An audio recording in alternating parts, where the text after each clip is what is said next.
Hey guys, welcome back to my channel. See, we are going to do ibi biryo muri kureba nkuko mubireba na amaganda ariko akaranze amaganda imvange karanze. I don't know how to call it, but welcome to my craziest recipe.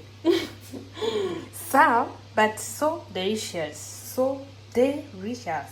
Ubu rero ni ibintu tugiye gukora. Stay tuned. Let's get into it.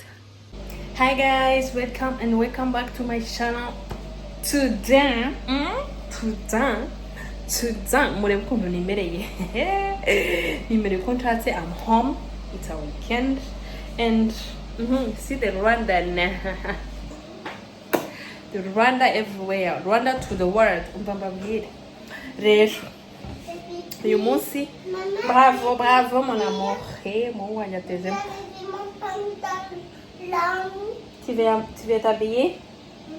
Va demander à papa de t'aider. Vite fait. J'arrive. Urumva? Va demander. Montre-lui et tu vas demander. Okay guys, nayo nkibabwira. Urumva? Sasa ngiye guteka imvange. Already nayiteretseho nuko binje mu nkavuga ati ko I'm gonna try for the very first time this experience, so let's try it together. Ngiye guteka amaganda. Can you imagine? Hashize imyaka n'imyanya ko ntari amaganda, so ngiye kuyateka muri ukuntu nsa. Ni gutya mbyuka nsa nk'umuhiri imbere. Ese mwege mubyuka musa muto. Ukumva? Ngiye gufata iyo mvange, ngiye kwibereka, ngiye gushyiramo ibishyimbo, hanyuma dutegure iyo mvange idahase tuyikarange. Amaganda adahase. Ariko wereka mbabwira ubunyakarange cyangwa nyareke.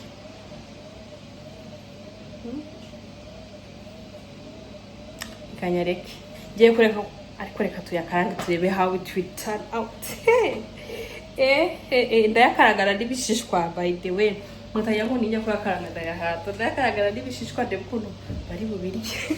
Nubwa mbere ibintu ngiye kubiteka. Cross your fingers for me. Ubu hari genda birya je nyine. Nuko nari byinshi. Ambereke. Here is the bishimbo. Mwabibonye ibishimbo byanjye biri. Hanyuma imvange yo. Here we go. Muri kubibona. Urabona ko nta kintu bibaye tu, sibyo? Ni ibirayi bidafite ikibazo, so ngiye kubikaranga. Reka nze dushyiremo, bisa n'ibyahiye. Reka nze nshyiremo ibishyimbo. Noneho nimara gushyiramo ibishyimbo, we will see how it will look. Nyuma yo gushyiramo ibishyimbo turareba ukuntu byaba bimeze.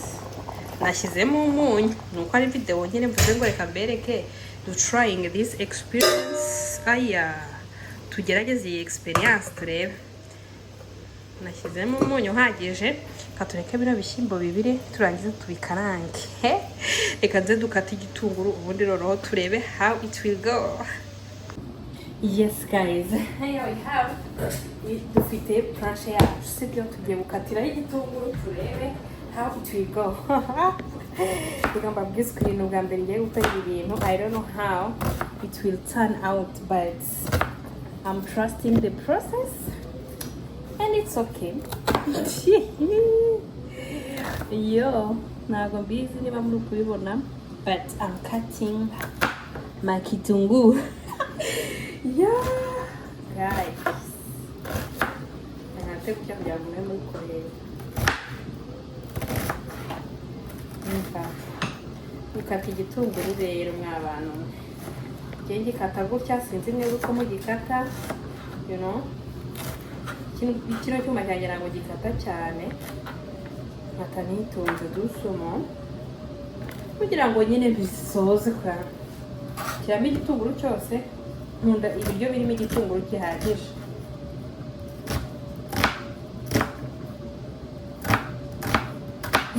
Nigeze mubona amaganda akaranze. Ni hano hambere mbonye iyi video. Comment down below mbwira umuntu watetse amaganda akayakaranga. Y'ibirayi n'ibishyimbo, please. Arara.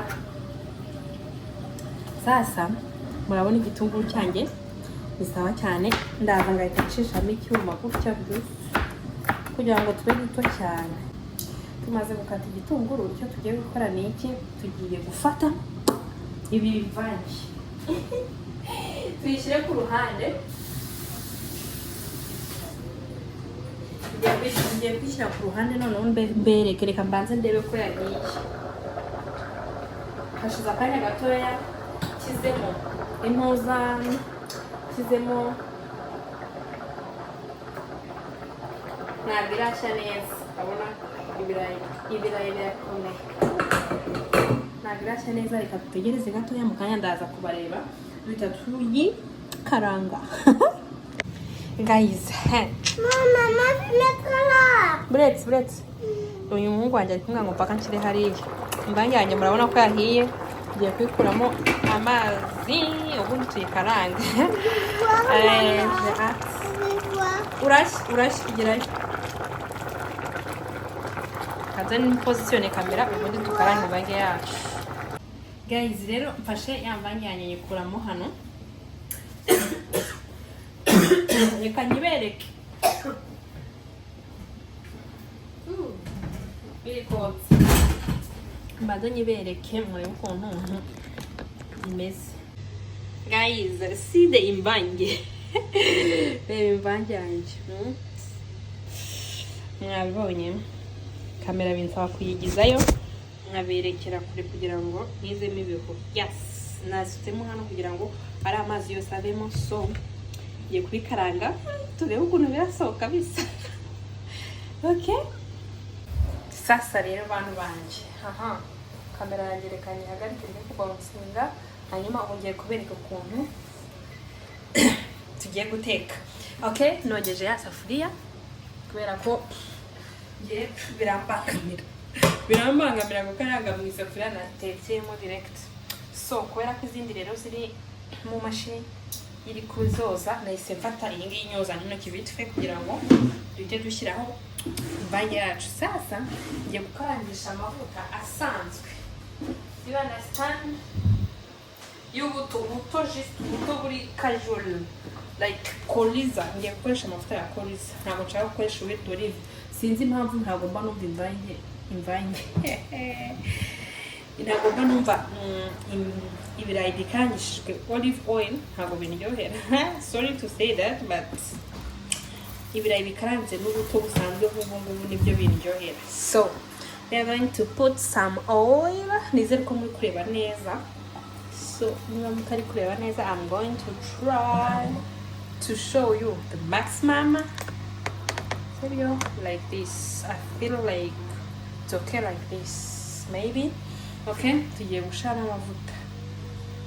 Yes, ahagije ko turashaka ko amaganda yacu aryoha. Ay subeya, nje ntabwo njya ntinda rero kugira ngo ntashye bitangira gutya. Mfata akarushe nkoresha kugira ngo mudashya muzajye mufata. Urabona ko n'utuntu dukatiraho hari ukuntu kaba gafite kano, iyo ntako gafite ushyira ku mwisho ugasunikiramo. Ngiye nsunikira muri aka gapotobore. Urabona amavuta niyo atarutse agatarukiraho kantwike. Abagabo muri aho, abagabo mukunze guteka inastisi yo kugira ngo nimudashya, naho abagore twebwe ntabwo bituma kudukanga cyane, tuba twaramenyereye kuba bakwika guteka, sibyo? So turaje tuvange, nizere ko bitari bujye muri kamera yanjye, biri bumfashe bikaba bitari kujyamo. Nuko igitunguru, si the gitunguru, si the onion. Wow, umva ndagenda giteka kugeza igihe gifatiye ibara. Urumva cyamara gufata ibara, ngahita ko nkora iki, ngahita mfata umwanya kugisukamo ibiryo. Nkabona ibiryo. Ubundi iyo atari ibirayi nk'ibi ngibi, hari igihe nkora gutya, narangiza ngashyiramo inyanya, ngashyiramo ibitunguru, pavuro, ibintu byinshi. Ariko yakari amaganda ngiye gutesta, let me just do the simple and easiest way yo gutestinga amaganda akaranze. By the way, amaganda yewe hashize imyaka n'imyaniko ntayaryo. Ubwo turayita se amaganda, turayita imvange idahase sheka. Mumbare mumpe link y'ukuntu twayita. Mu tips zo kuvuga ngo tuyite imvange ikaranze. Amaganda akaranze, amaganda ashuse ntabwo ndi kumva ukuntu nabyita. But all in all, it's okay. Umva mu gihe igitunguru cyanjye kiri gushya, reka nzane akantu ndi bushyireho imvange.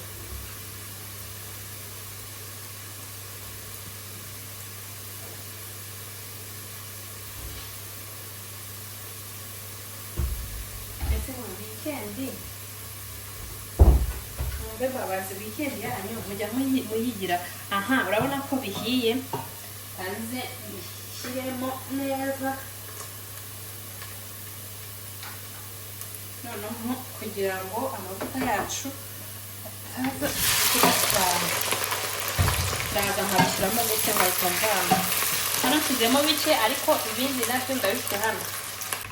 Okay, agushemo n'ibindi byose twari dusigaje gushyiramo. Ubundi tubivange. Rero ntabwo nkoresha umuntu ari ibirayi bihiriye, ndaza nkagira gutya. Ese bino mubyita mu kimwe gace kiwanyu? Si we what is this now? Mumbare murebe ibyo ndaza nkisura neza. Imvange amaganda akaranze mwayabonyeho? Mwayabonyeho cyangwa? Wow. Mbabwira ubusasi burakwiye. Ibi byo mu bwa mbere mbitestinze, umva ko watestinga noneho mbimenye ku ziko. Okay, let me just push them. Ishyiga ryanjye rigira urusaku shaho. Ubundi mpashisha akantu nongere mbisubizeho neza. Yeah, mva muzajye mukorera ahantu hasukuye mu gikoni hatarimo isuku. Ibiryo byaho ntabwo bitera apeti. Abagore beza, abakobwa, namwe bagabo n'abasore bateka, ibiryo byanyu bijye biba biri ahantu hari isuku. Ariko umugire ukuntu barabihata, barabakurije kurya ibishishwa. Umva side kiryo giye kubyarura none mbibereke fresh. Ubundi muzaze mumbwire the crazy menu the crazy recipes nk'izi zajye tuzitestingana, kuko this is the craziest recipe that I have ever created. Ubundi amagatunda bangavanga ibyo mbonye, ariko ubu ibiryo ni ubwa mbere. So ngiye gufata isahani yanjye, rero nari nashyizeho imvange, ndayisanaruriraho dukeya ndebe ukuntu biraba byifashe. Kanzimya umuriro bayidi si de kirayi. Kanzimya umuriro banze. Wow, ishyiga ryanjye ubu ntabwo ndimenyewe. Okay, reka mbyarure. Si de kirayi si amafufu se kama amafufu. Mbabwire mwana, iyi mvange niba ari imvange niba ari amaganda afite isura nziza. Kagira imana, nizere ko yaba biryoshye nk'uko bisa. Ubundi mwagira ngo ni imvange. So naruye kanze mbere kuko bisa. My people, see the change. See the food. By the way, reba bino biryo umbwire ngo ntago biryoshye. Who can tell me like this food is not good? Who? mumbwire ko bitaryoshye se tuhangane. So guys, this is my very first craziest recipe. If you subscribe, please. What are you waiting for? Join the family and enjoy. Mukomeze muze hano mwese tujye tureba ibintu byanjye bitandukanye, utuntu nkora, utuntu twinshi, voyage, gutembera mu rugo, everything. Ubuzima bwanjye uko muri rusange, memories. We here to have fun. So stay tuned. Tabakunda aya maganda, please muyateke mwumve. It's so good. Araryoshye. I swear araryoshye. Feel muyarisha intoki, by the way. Muyarisha intoki like this. Kankureho kano. Aranatonoreka, by the way. Hama.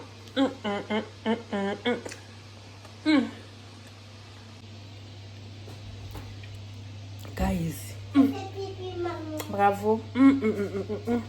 Wow. Narcisse, c'est bon ça? Non, c'est ça. On va bimeze gute mwana wa? C'est bon? Ha. If my son avuga ngo biraryoshe, who are you to tell me that it's not good, guys? It's so good. Biraryoshe. So mba mwinjoyinge namwe muzateka imvange, muzateka ibirayi bidahase, mba mubirye, mubikarange bayite. Nabikaranze ariko reka ngusetse biraryoshye. Par contre hari abantu bajya barya runo ruhuma, mwumva ruryoshye. Mumubwize ukuri, to be honest with me, mwumva ruryoshye. Kanihera umwana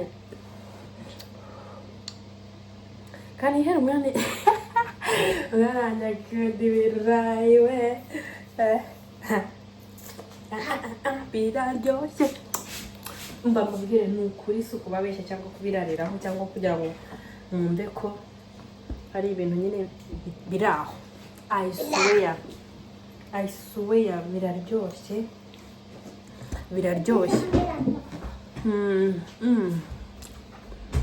Ngo wanyateje yibutse kane. So murebe mumbwire ko ibiryo c'est bon. Mungu wanjye ariko bari kurya gutonora n'umurusha. Atinya kuri kino kikoye kunakoramo bishyushye rimwe na rimwe. So stay tuned. Ndabakunda. Umuhungu wanjye mwabonye akunda imvange. Yabyutse rero kunyambika ingofero ngo twambare ingofero kubera yabonye izuba. So stay tuned. Muzateke ino resete yo gufata ibirayi bidahase mukabikaranga. It's good. Komera. Biraryoshye yero. Biraryoshye. Biraryoshye kakira n'umuhungu ngo bashaka kumushyamo cyane. Kuko simbizi nimba bizamunezeza cyangwa bitazamunezeza. So I try my best to limit him. Urumva? Sasa rero biraryoshye nanjye ubu ngubu nafatishije ndi guhera hano muri kwera kugira ngo dusangire. So mbabwire ntabwo nabirya byose ngo tubimarane, ntabwo mwabivamo, turya gahoro gahoro, ahubwo mwebwe muzabiteke namwe nimurangiza mu bitest. Ngiye kwigisha n'umwana ukuntu batonora amaganda. Yes, stay tuned and I love you, but Amaganda loves you the most. See you in my next one.